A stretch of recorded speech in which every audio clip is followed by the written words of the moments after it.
Hello.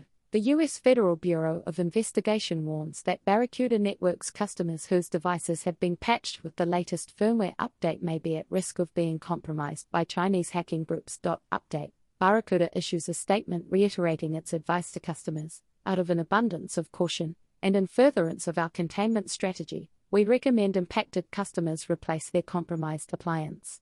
It also warns that if an ESG appliance is displaying a notification in the user interface indicating it's vulnerable, that means the appliance had indicators of compromise. Original story. This story was originally published by the Hacker News.